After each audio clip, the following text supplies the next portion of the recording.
We move ahead to listen to our valedictory address today by Professor BM Hegde.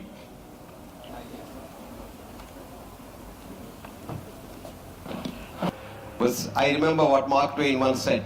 Human brain, he said, is a wonderful organ which starts to function from the time you are born, he said. Of course, he was wrong. From the time you are made in your mother's womb.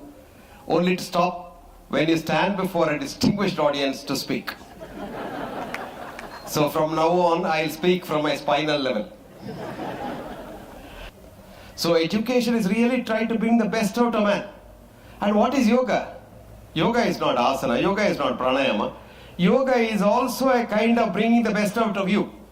So in short, yoga and education are synonymous in my concept, if I am not mistaken. So instead of having a conference on both these things, we can have conference on one thing. That's educating mankind to be man and a woman, rather than, I can't even say animal, because animals are sometimes much better than us. So if you want to be a yogi, you have to be a good human being. That is what is called, in my concept, that is what is called culture. Culture is what one does when no one looks at you. That is why the Indian Sanatana Dharma says, Vakevam kritayevam sajjanam, Vakaivam kritayevam durjanam. If you do what you say and say what you do, you become a sajjana, a good human being. And if you do something and so say something, that's what most of our leaders and so-called people do. They are called durjanas, bad people. So to convert a durjana into a sajjana is the role of yoga. What we normally do in teaching yoga is for half an hour, 1 hour, you do all the asanas and the pranayama and sit there and do om, om, om. For the rest of the 23 hours, you think of harming others, making a quick buck, and surviving in this world where one-upmanship is the only thing. Now this is what is killing people today. Why are we hating one another? Because we want to be one up. And how did we get this straight? Because the Western education in school. Up until the child went to the school, it was like God. I have done some studies on children and their smiling capacity. The child smiles about 500 to 1,000 times a day. Child. And you look at this child's heart rate variability, which is a very good denominator of how good your heart is. It's very, very good. But as you become a man or a woman and then go in life and try to be one up on others, you smile less and less and less. You reserve your smile for somebody. And most of the time when you smile, it is a grin. And that grin is terribly stressful. A smile relaxes about 172 muscles at a given time. And the more you laugh, the more you smile, the more irregular your heart is. More irregular means healthier you are. Don't believe your doctor when he says, oh, your heart is absolutely regular. If it is true, you will be dead. Regularity comes only after death. Life is irregularity. Life is rhythm. Life is vibration. Life is not solid as you see. We all look solid, but there is nothing solid about us. We are vibrations. And if you understand this, you understand how we connect with each other. You know, because quantum physics today scientifically confirms what the Sanatana Dharma rightly said. I'll quote one of the top quantum physicists who got a Nobel Prize for his pugwash and an alternate Nobel Prize for his work, who found out that energy is matter and matter is energy. E is equal to M. Hans Peter Dewar, some of you might know him. He is no more. He died. May his soul rest in peace. Hans used to tell me, I am a nuclear physicist trained by Edward Teller, who makes the hydrogen bomb. But when I realized he's making the bomb, I left him and came back and joined the Max Planck Institute, which we now call as the Werner Heisenberg Institute, with Werner Heisenberg, Einstein, and various other names that you've heard of in your textbooks. Now he says, my job was look at matter at the subtlest and subtlest level. And lo and behold, one day found out there was no matter at all. What was his job? As a PhD in nuclear physics, to study matter at its subtlest level. And the subtlest level he found there is no matter. And he called it as a-duality. No duality between the two. And do you know what he says? Who am I? I am like a child in front of the Indian sages who for thousands of years called this as Advaita. And he quotes from the Gita and the Upanishad and says, Bahirantascha bhutanam. It is inside and outside of every one of us. Charam, acharamevacha. You are a fluid, liquid, jumping leptococcus, but you look solid, Maya.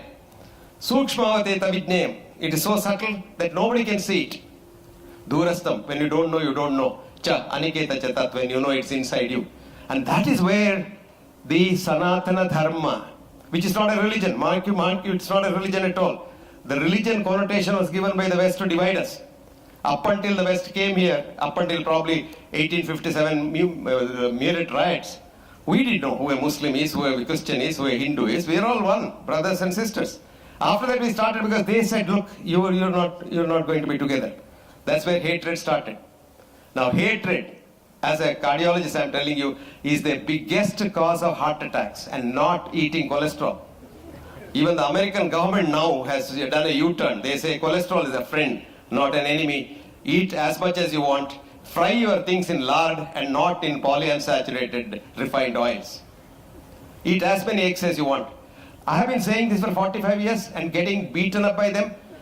But today they are saying, yes, cholesterol is a good friend. Who is an enemy? Hatred. And how to get rid of this enemy? Be a yogi. What is yogi? Be a good human being. And that's very simple. And what's an educated man? Be a good human being. Today what is education? You get a PhD and become a horrible human being. That is why I say education is just being a good human being and getting the best out of you. And yoga is getting the best out of you. So where is the difference? Why this fuss about the thing? But our effort should be to transform society into a tranquil society. Friends, let us change the education system also. You know what? When we become a yogi, you don't have to go to work. Remember that? You want to go to work. There's a difference. When you become a real yogi, you do pranayama, simply do pranayama, and you want to go to work. But most of us have to go to work for the salary. That is distress. When you become a yogi, you want to help others. Because paropakarartham idam shariram. So friends, let us all become yogis.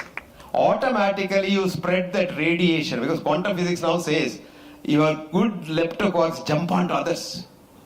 And your photon, when it vibrates here, a counter photon may be vibrating in somewhere in Boston, maybe Timbuktu. This is called what Einstein, who didn't understand quantum physics, said, spooky action at a distance. So let us not do all these unnecessary things. Let us become Indians, let us become yogis, let us become educated, which automatically makes you humble. And when we are humble, we develop.